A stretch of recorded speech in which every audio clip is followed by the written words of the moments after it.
Bienvenidos a nuestro podcast La Biblia en un año, episodio 240. El tema de hoy, simplemente amor. Wow, un tema muy llamativo, muy interesante. Y recuerden siempre que en este espacio de luz que ilumina mi camino, estamos para compartir juntos la palabra de Dios, para orar los unos por los otros y también para edificarnos y ser ejercitados para la eternidad. Bueno, vamos al tema. La gobernadora de la prisión era una joven afroamericana que impresionaba mucho, dinámica y elocuente, conocida como la jefa Jennifer. Nuestro equipo se reunió al principio de la visita con la gente que llevaba a la prisión. La jefa Jennifer nos dio la bienvenida con estas palabras: saludos en el nombre de nuestro Señor y Salvador Jesucristo. Nos contó que había 2.5 millones de personas encarceladas en los Estados Unidos y cada uno de ellos costaba al contribuyente americano $24,000 al año. Solo el 3% de ellos permanecería en prisión por el resto de su vida, mientras que el 97% de ellos serían reinsertados en algún momento en la sociedad. Por esa razón, continuó diciendo, había una buena motivación civil para querer ver cambios en sus vidas, además del propio deseo de ella como cristiana de que los reclusos experimentaran la redención. La prisión no era dirigida solamente con justicia, sino también con amor. Todas las malas actitudes y acciones eran confrontadas con amor. No se hablaba con palabrotas, ni se hacían grafitis, y tenían un comportamiento respetuoso que habían aprendido. Pasamos algo de tiempo con un grupo de hombres que habían terminado de hacer alfa hacía poco allí y escuchamos sus testimonios de vida cambiada. Dios es amor y también es justo. En su libro Justicia con Amor, Nicholas Woltertorff señala que la justicia es una parte constitutiva necesaria de toda concepción del amor que se haya formado adecuadamente. Vamos a la palabra de Dios en Proverbios capítulo 21. Vamos a leer desde el verso 5 al verso 16. Estaremos leyendo en Nueva Traducción Viviente como todo este año. Dice así: los planes bien pensados y el arduo trabajo llevan a la prosperidad, pero los atajos tomados a la carrera conducen a la pobreza. La riqueza fruto de una lengua mentirosa es una neblina que se esfuma y una trampa mortal. La violencia de los perversos arrasará con ellos, porque se niegan a hacer lo que es justo. El culpable camina por un sendero torcido, el inocente anda por un camino recto. Es mejor vivir solo en un rincón de la azotea que en una casa preciosa con una esposa que busca pleitos. Los malvados desean el mal, no muestran compasión a sus vecinos. Si castigas al burlón, los ingenuos llegan a ser sabios. Si instruyes al sabio, será más sabio. El justo sabe lo que ocurre en el hogar de los perversos. Él traerá desastre sobre ellos. Los que tapan sus oídos al clamor del pobre tampoco recibirán ayuda cuando pasen necesidad. El regalo en secreto calma el enojo. El soborno por debajo de la mesa aplaca la furia. La justicia es una alegría para los justos, pero hace temblar a los malhechores. La persona que se aparta del sentido común terminará en compañía de los muertos. Tremendo. Exhortación a través de la palabra. Bueno, vamos al primer punto de este devocional que se titula simplemente Amor, y el primer punto es la justicia y los pobres. Una sociedad sin justicia y sin imperio de la ley es un lugar aterrador donde vivir. El mal no tiene restricciones y en particular los pobres sufren. En muchas sociedades por todo el mundo vemos los terribles resultados de la falta de justicia. Allá donde hay un Estado de Derecho bajo el imperio de la ley, se da un doble beneficio. Cuando se hace justicia, se alegra el justo, se desalienta y tiembla el malhechor. Como dice la traducción El Mensaje, la buena gente celebra el triunfo de la justicia, pero para los trabajadores del mal es un mal día. La justicia lleva a una sociedad donde la gente se siente protegida y segura, especialmente los pobres. Una de las razones por las que puede que nuestras oraciones no sean respondidas es que no hemos oído el clamor de los pobres. Quien cierra sus oídos al clamor del pobre llorará también sin que nadie le responda. Vamos a orar. Señor, oro porque la justicia en nuestro mundo sea una realidad. Te ruego, amado Dios, para que aquellos que están intentando traer la justicia a los lugares del mundo donde reina la injusticia puedan ser efectivos en su labor. Oro, Señor, por el presidente Abelardo de la Espriella, por todos sus ministros y gabinetes que están intentando hacer justicia en esta tierra, en esta nación colombiana. Oro, Señor, para que sean protegidos del mal, para que sean guardados de toda acechanza del enemigo, de violencia, que sean protegidos de la mano del violento y del perverso, que sean protegidos de toda acechanza del diablo a través de hechicerías y brujerías, que sean protegidos de toda artimaña satánica, que sean llenos de la presencia tuya y que puedan hacer esa labor en nuestra nación de una manera legal, de una manera sensata, de una manera humilde y de una manera sabia. Te lo pedimos en el nombre de Jesús. Amén. Vamos al segundo texto bíblico en 2 de Corintios capítulo 1. Vamos a leer desde el verso 23 de 2 de Corintios y el capítulo 2 hasta el verso 11. Ubíquese ahí en 2 de Corintios capítulo 1, desde el verso 23. Recuerden que estamos leyendo en Nueva Traducción Viviente. Ahora pongo a Dios por testigo que les digo la verdad. La razón por la cual no regresé a Corinto fue para ahorrarles una severa reprimenda. Pero eso no significa que queramos dominarlos al decirles cómo poner en práctica su fe. Queremos trabajar junto con ustedes para que estén llenos de alegría, porque es por medio de su propia fe que se mantienen firmes. 1 de Corintios capítulo 2. Así que decidí que no les causaría tristeza con otra visita dolorosa. Pues si yo les causo tristeza, ¿quién me alegrará a mí? Por cierto, no será alguien a quien yo haya entristecido. Por eso les escribí como lo hice, para que cuando llegue no me causen tristeza los mismos que deberían darme la más grande alegría. Seguramente todos ustedes saben que mi alegría proviene de que estén alegres. Escribí aquella carta con gran angustia, un corazón afligido y muchas lágrimas.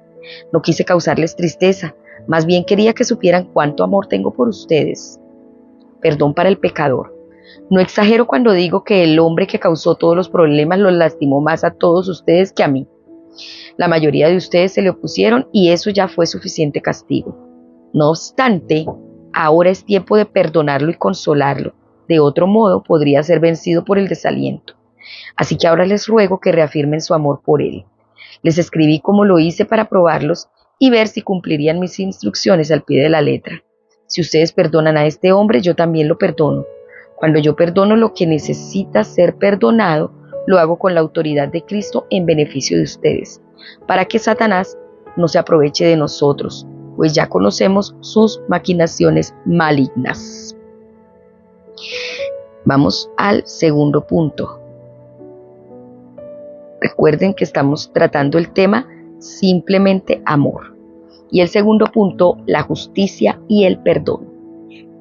Muchos de nosotros tendemos a evitar las confrontaciones. A mí me resultan difíciles. No es simplemente el miedo del rechazo o no ser popular, también es el miedo que tengo de hacer la situación peor echando leña al fuego de la ira y el resentimiento.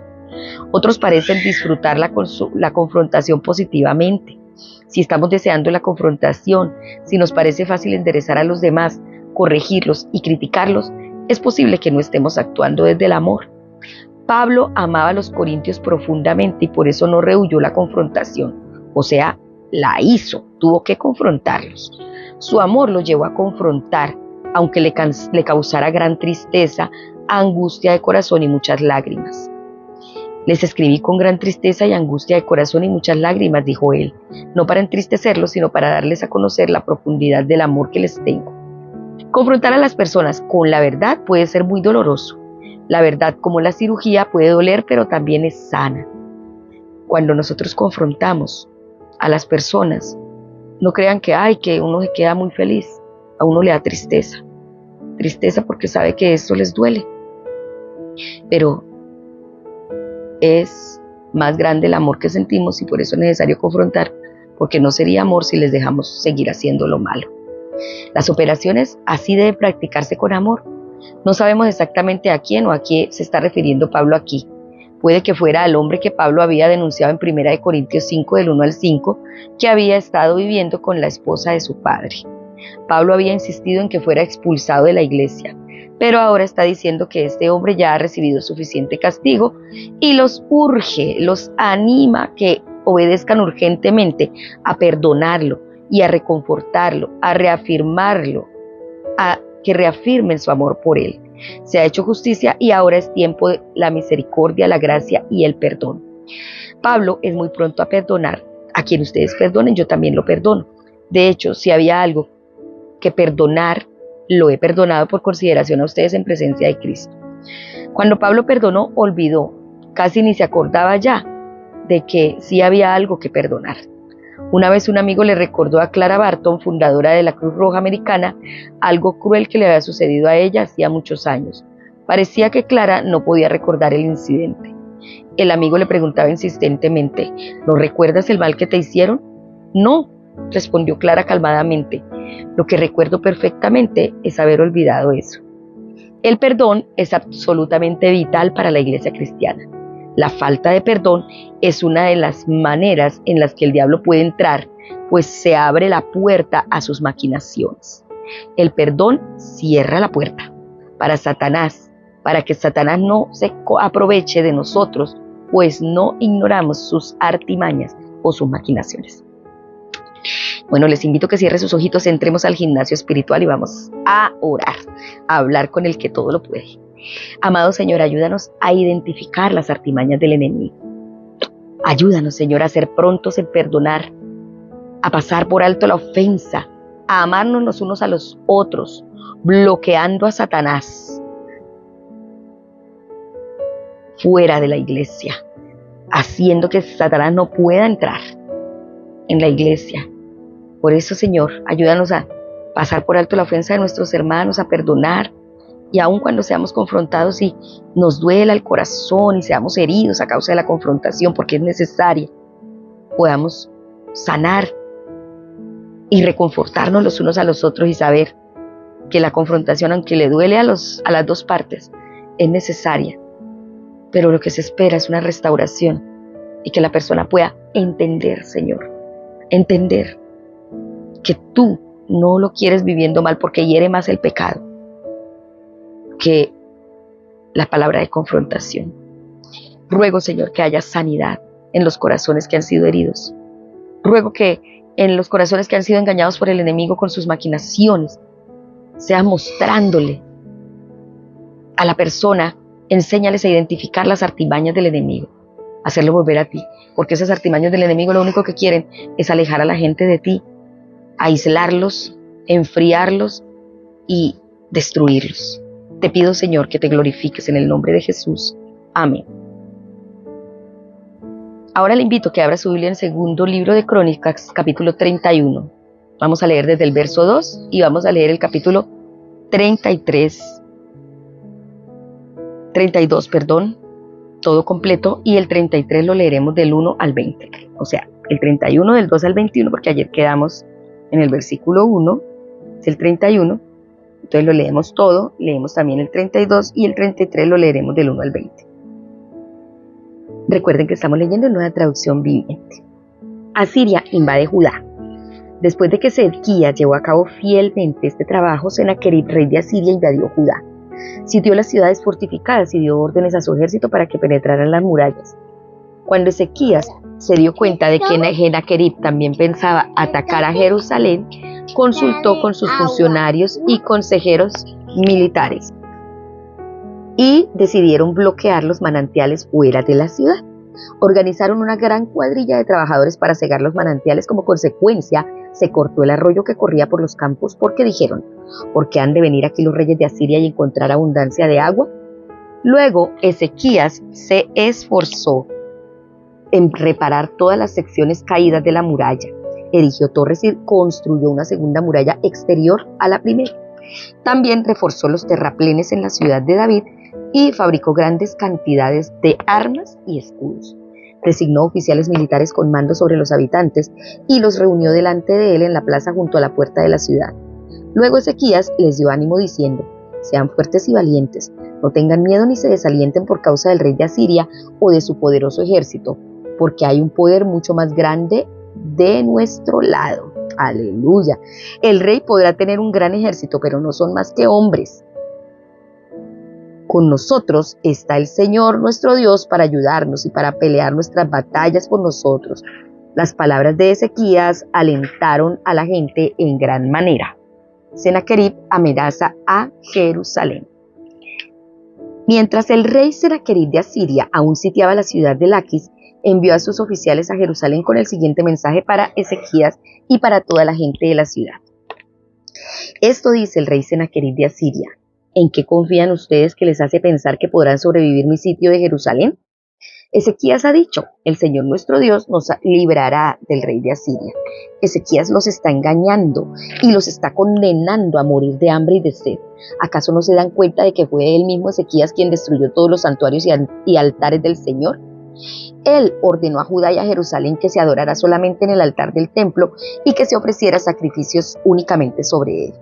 De seguro, ustedes se han dado cuenta de que yo y los otros reyes de Asiria antes de mí hemos hecho a todos los pueblos de la tierra. ¿Pudieron acaso los dioses de esas naciones librar a sus pueblos de mi poder? ¿Cuál de sus dioses fue capaz de librar a su pueblo del poder destructor de mis antecesores? ¿Qué les hace pensar que su Dios puede librarlos de mí? No dejen que Ezequías los engañe. No permitan que se burle así de ustedes. Lo vuelvo a repetir: ningún Dios de ninguna nación o reino jamás ha sido capaz de librar a su pueblo de mí o de mis antepasados. Mucho menos podrá su Dios librarlos a ustedes de mi poder. Los oficiales de Sennacherib siguieron burlándose del Señor Dios y de su siervo Ezequías, amontonando insulto sobre insulto. El rey también envió cartas en las que menospreciaba al Señor Dios de Israel y escribió: así como los dioses de todas las demás naciones fueron incapaces de librar a sus pueblos de mi poder, el Dios de Ezequías tampoco será capaz de librar a su pueblo. Los oficiales asirios que entregaron las cartas gritaron esto en hebreo a las personas que se habían juntado en la muralla de la ciudad, con el fin de atemorizarlos para que luego les fuera más fácil conquistar la ciudad. Estos oficiales hablaban del Dios de Jerusalén como si fuera uno de los dioses paganos hechos por manos humanas. Entonces el rey Ezequías y el profeta Isaías, hijo de Amós, clamaron en oración al Dios del cielo. Entonces el Señor envió un ángel que destruyó al ejército asirio junto con todos sus comandantes y oficiales. Sennacherib se vio obligado a regresar a su propia tierra avergonzado, y cuando entró al templo de su Dios, algunos de sus propios hijos lo mataron allí mismo a espada. Así es como el Señor libró a Ezequías y al pueblo de Jerusalén del rey Sennacherib de Asiria y de todos los demás que los amenazaban. Entonces hubo paz por todo el país. Aleluya. A partir de entonces, el rey Ezequías fue muy respetado entre las naciones vecinas y llegaron a Jerusalén muchos obsequios para el Señor, junto con valiosos regalos para el rey Ezequías. Enfermedad y recuperación de Ezequías. Por ese tiempo Ezequías se enfermó gravemente, así que oró al Señor, quien lo sanó y le dio una señal milagrosa. Pero Ezequías no respondió de manera adecuada a la bondad que le había sido mostrada y se volvió orgulloso. Por eso el enojo del Señor vino contra él y contra Judá y Jerusalén. Entonces Ezequías se humilló y se arrepintió de su soberbia junto con el pueblo de Jerusalén, de modo que el enojo del Señor no cayó sobre ellos durante la vida de Ezequías. Ezequías era muy rico, altamente honrado. Construyó edificios especiales para guardar sus tesoros: plata, oro, piedras preciosas y especias, así como los escudos y otros objetos de valor. También construyó muchos depósitos para su grano, vino nuevo y aceite de oliva, e hizo muchos establos para su ganado y corrales para sus rebaños de ovejas y cabras. Construyó muchas ciudades y adquirió enormes rebaños y manadas porque Dios le había dado grandes riquezas. Bloqueó el manantial de la parte alta de Gihón y condujo el agua por un túnel hasta la parte occidental de la ciudad de David, de modo que tuvo éxito en todo lo que hizo. Sin embargo, cuando llegaron embajadores de Babilonia para preguntar por los sorprendentes acontecimientos que habían ocurrido en la tierra, Dios se apartó de Ezequías para ponerlo a prueba y ver realmente lo que había en su corazón. Resumen del reinado de Ezequías. Los demás acontecimientos del reinado de Ezequías y sus actos de devoción están registrados en la visión del profeta Isaías, hijo de Amós, que está incluida en el libro de los reyes de Judá y de Israel. Cuando Ezequías murió, lo enterraron en la parte superior del cementerio de los reyes, y todos los habitantes de Judá y de Jerusalén le rindieron honores en su muerte, y su hijo Manasés lo sucedió en el trono. Segundo de Crónicas, capítulo 33. Manasés gobierna sobre Judá. Manasés tenía 12 años cuando subió al trono y reinó en Jerusalén 55 años. hizo lo malo a los ojos del Señor y siguió las prácticas detestables de las naciones paganas que el Señor había expulsado de la tierra al paso de los israelitas. Reconstruyó los santuarios paganos que su padre Ezequías había derribado, construyó altares para las imágenes de Baal y levantó postes dedicados a la diosa Acera. También se inclinó ante todos los poderes de los cielos y les rindió culto. Construyó altares paganos dentro del templo del Señor, el lugar sobre el cual el Señor había dicho: mi nombre permanecerá en Jerusalén para siempre. Construyó esos altares para todos los poderes de los cielos en ambos atrios del templo del Señor. Manasés también sacrificó a sus propios hijos en el fuego, en el valle de Ben Hinnom. Practicó la hechicería, la adivinación y la brujería, y consultó a los médiums y a los videntes. Hizo muchas cosas que eran malas a los ojos del Señor, y con eso provocó su enojo. Incluso Manasés tomó un ídolo que había tallado y lo colocó en el templo de Dios, en el mismo lugar donde Dios les había dicho a David y a su hijo Salomón: mi nombre será honrado para siempre en este templo y en Jerusalén, la ciudad que he escogido entre todas las tribus de Israel. Si los israelitas se aseguran de obedecer mis mandatos, todas las leyes, los decretos y las ordenanzas que di por medio de Moisés, no los expulsaré de la tierra que aparté para sus antepasados. Sin embargo, Manasés llevó al pueblo de Judá y a Jerusalén a cometer cosas aún peores de las que habían hecho las naciones paganas que el Señor había destruido cuando el pueblo de Israel entró en la tierra. El Señor le habló a Manasés y a su pueblo, pero no hicieron caso a sus advertencias, de modo que el Señor envió a los comandantes de los ejércitos asirios y tomó a Manasés prisionero. Le pusieron un aro en la nariz, lo sujetaron con cadenas de bronce y se lo llevaron a Babilonia. Pero cuando estaba sumido en la más profunda angustia, Manasés buscó al Señor su Dios y se humilló con sinceridad ante el Dios de sus antepasados. Cuando oró, el Señor lo escuchó y se conmovió por su petición. Así que el Señor hizo que Manasés regresara a Jerusalén y a su reino. Entonces, Manasés finalmente se dio cuenta de que el Señor es el único Dios. Después de esto, Manasés reconstruyó la muralla exterior de la ciudad de David, desde el occidente del manantial de Gihón en el valle del Cedrón hasta la puerta del pescado, y continuó alrededor de la colina de Ofel. Edificó la muralla muy alta. Además colocó a sus oficiales militares en todas las ciudades fortificadas de Judá. Manasés también quitó los dioses ajenos y el ídolo del templo del Señor. Derribó todos los altares que había construido en el monte donde estaba el templo y todos los altares que habían en Jerusalén y los arrojó fuera de la ciudad. Después restauró el altar del Señor y allí sacrificó ofrendas de paz y ofrendas de acción de gracias. También alentó al pueblo de Judá para que adorara al Señor, Dios de Israel. Sin embargo, la gente seguía ofreciendo sacrificios en los santuarios paganos, aunque solo los ofrecía al Señor su Dios. Los demás acontecimientos del reinado de Manasés, su oración a Dios y las palabras que los videntes les hablaron en el nombre del Señor, Dios Rey de Israel, están registrados en el libro de los reyes de Israel. La oración de Manasés, el relato de la forma en que Dios le respondió y el relato de todos sus pecados y su infidelidad están escritos en el registro de los videntes. Incluye una lista de los sitios donde antes de que se humillara y se arrepintiera, construyó santuarios paganos y levantó ídolos y postes dedicados a la diosa Acera. Cuando Manasés murió, lo enterraron en el palacio. Luego su hijo Amón lo sucedió en el trono. Vamos entonces a estudiar el tercer punto de este devocional, que se titula simplemente Amor. Y el tercer punto es la justicia y la confrontación. Dios mismo no teme a la confrontación. En este pasaje vemos cómo por su amor Dios confrontó a alguien que en esencia era un buen líder que se volvió orgulloso y a un líder malvado quien pudo arrepentirse. Es un alivio leer sobre un buen rey, Ezequías, que restauró el templo, lideró con su ejemplo contribuyendo con sus propias posesiones. El pueblo respondió generosamente y el Señor los bendijo, dejándoles abundante comida de sobra. Eso mismo hizo Ezequías en todo Judá, actuando con bondad, rectitud y fidelidad ante el Señor su Dios. Todo lo que emprendió para el servicio del templo de Dios lo hizo de todo corazón, de acuerdo con la ley y el mandamiento de buscar a Dios, y tuvo éxito. Dio toda una muestra de fidelidad. Nada de esto le evitó a Ezequías recibir ataques, pero cuando el ataque vino de Sennacherib, Ezequías inspiró al pueblo, diciéndoles: cobren ánimo y ármense de valor, no se asusten ni se acobarden. Nosotros contamos con alguien que es más poderoso, el que se apoya en la fuerza humana, mientras que nosotros contamos con el Señor nuestro Dios, quien nos brinda su ayuda y pelea nuestras batallas. Al oír las palabras de Ezequías, rey de Judá, el pueblo se tranquilizó. A veces experimentamos problemas en nuestra propia vida que parecen desbordarnos. Los cristianos en el Reino Unido, por ejemplo, parecen ser una pequeñísima minoría que tiene enfrente un vasto ejército de secularismo y hostilidad hacia Dios. Pero la buena noticia es que hay un poder mayor con nosotros y que con ellos solo está la fuerza humana. Con nosotros está el Señor nuestro Dios, quien nos brinda su ayuda y pelea nuestras batallas. Así es. No importa cuán fuerte se vea el ejército de Satanás, porque ellos se apoyan en la propia humanidad, en sus propias fuerzas. Nosotros nos apoyamos en el Todopoderoso. Siempre existe el peligro de que el éxito lleve al orgullo. La gente mira el ejemplo de los líderes. De hecho, se supone que debemos honrar a los líderes, pero los líderes tienen que ser conscientes de que ese honor tiene la palabra peligro escrito sobre él. Por eso todo el honor y toda la gloria y todas las alabanzas y todos los halagos que nos den deben ir dirigidos a Dios. Si el orgullo se apodera de ti, arrepiéntete rápidamente y humíllate. Tan pronto como Ezequías triunfó, la arrogancia entró en él.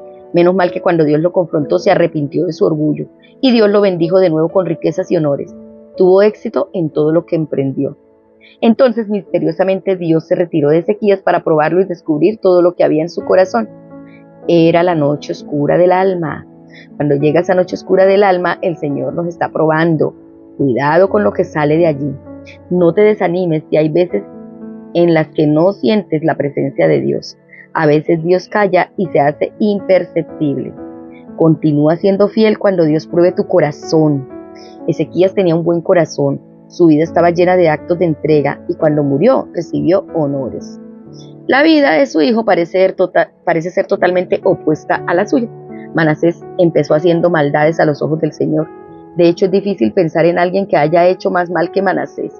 Sacrificó en el fuego a sus hijos, los mató, practicó la magia, la hechicería, la adivinación, consultó nigromantes, espiritistas, hizo continuamente lo que le ofende al Señor y llevó a todo el pueblo al pecado y así provocó la ira del Señor. Pero nadie está más allá de toda redención. No importa cuán bajo hayas caído, si como Manasés nos arrepentimos y volvemos a Dios, podemos recibir el perdón. Dios confrontó a Manasés, estando en tal aflicción, imploró al Señor, Dios de sus antepasados, y se humilló profundamente ante él. Oró al Señor y él escuchó sus súplicas y le permitió regresar a Jerusalén y volver a reinar. Esta es una de las razones por las que me encanta visitar prisiones. Nadie está más allá de la redención.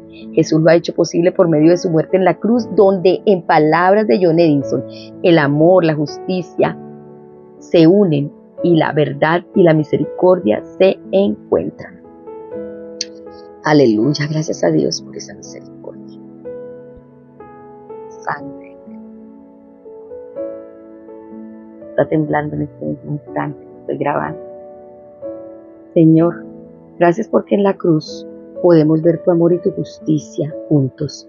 Gracias porque tienes misericordia de mí. Ayúdame a mostrar tu amor y a traer tu justicia al mundo.